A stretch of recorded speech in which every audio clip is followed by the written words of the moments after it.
Welcome back. Families who live with mental illness will tell you it comes with a stigma. That means it's tough to get people to publicly share their stories. But one of the graduates of mental health court decided she needed to talk about even the most raw parts of her journey to break down those barriers that keep people from reaching out for help. She is a true success story for this court. When she was walking through the fire, she kept going, and that wasn't easy. But she and 5 others at this graduation had a goal. Finish mental health court, earn this judge-signed diploma, and your nonviolent felony conviction goes away. A big deal, because that kind of history makes anything in the future, from finding a job to a place to live, tough. It's why, despite their success, the graduates didn't want their backstories connected to their faces. They declined being on camera. But after the emotion of it all, if it can help somebody else, then I'm all for it. This 27-year-old named Chelse found courage to tell her unvarnished story. Did this program save your life? Yes. This program. Really? This program saved your life? And Brooke. Brooke Lipscomb is the felony mental health court liaison. It was worth the sweat. It was worth the after-hours phone calls. It was worth tears. It was just worth it. I would want someone to do it for one of my kids, so why wouldn't I do it for someone else's? And that's the point. Chelse could be anyone's kid. Mental health issues don't discriminate. Chelse says she's battled bipolar disorder and PTSD. Were you afraid to talk about what was going on up here? Not so much afraid, it was just,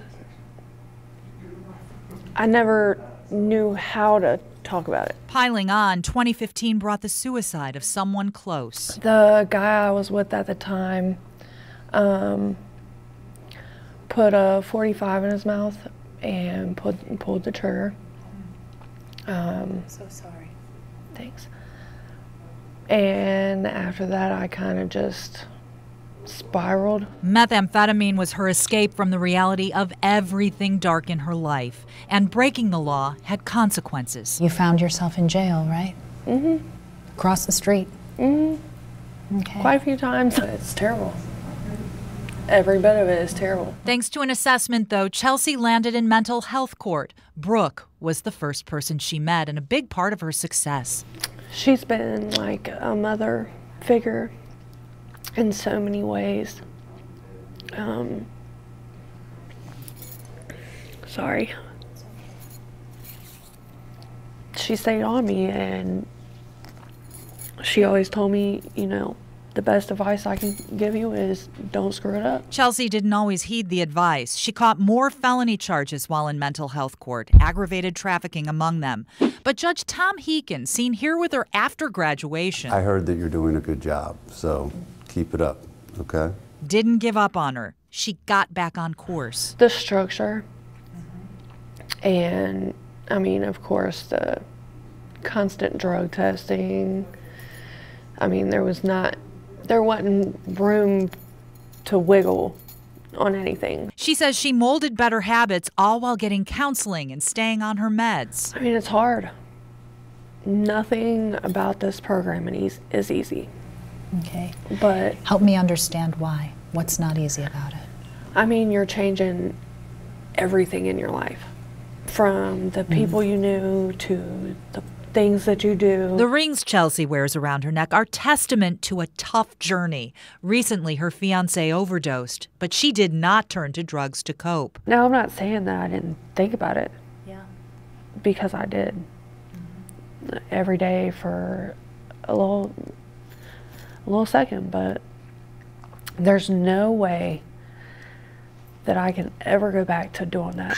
And she says she doesn't want to let down the people who spent so much time helping to get her better. I mean, I'm not exactly where I want to be, but I'm getting there. She holds a job now and finds joy in things like her dog, her friends, and good food.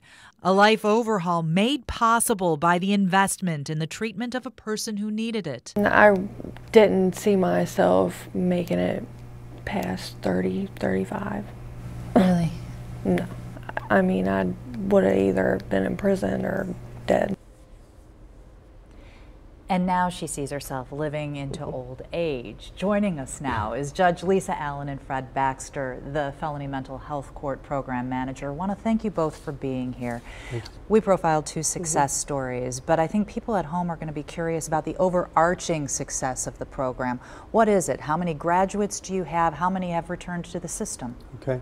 Since the inception of the program, which is nearly 10 years now, we've had 120 graduates, and out of that 120, the ones that have committed either another felony or a high misdemeanor is about 10%, and out of that group, those that ended up in prison is less than 5%. So very exciting and very low. Less than 5%, which is way less than typical recidivism. Yes, typically recidivism is 35 to 50%, and so it says a lot about what we're trying to do and the multidisciplinary team approach that we use with all 3 judges. Judge Allen, how much does heart factor into this? I think it's almost everything, getting a hold of people's hearts so that they can see that they can have a life. I think a lot of these folks have given up on thinking that they can have a life. So the connection that the caseworkers make and the attorneys make with it's the human factor that brings people back, I think. Let's talk cost. We were talking that to be in jail, it costs $71 a day, which is roughly $50,000 over a 2-year period, what this would be. What's the outpatient equivalent cost? Okay. Basically, the cost of the program, dependent on treatment needs, is anywhere from $25,000 to $35,000 a year. But you have to remember, if you get out of the program and you never return, the cost, the savings is tremendous. Right. So it really is a cost-effective program. Have you ever had anyone complain about the program? While they're in the program, oftentimes there's complaints about the restrictions, but generally when they complete the program, they're very grateful. Okay, is this taxpayer funded or is it grant money funded? Is it a mix? It's a combination. The Mental Health Board and the Mental Health levy covers a lot of it. We get grants from the state, so I think it's money well spent. You just expanded to a 3rd judge. Yes, we did. So how many people do you think you can help? We have about 20 seconds left. Okay. Right now we have the capacity to take about 65 clients. We're just over 60, but we're due for a graduation coming up, so we'll be able to take a few more in. But right now we're nearing capacity, but we want to keep graduating people, keep bringing people in, and the need is out there, and we want to continue to serve the community. Thank you for giving us a peek behind the curtain of this program. Oh, you're most welcome. Thank you. Thank you. Okay, not everyone can qualify for this program, as we mentioned. After the break, some other ways people with mental illness and addiction problems can get help. We'll be right back.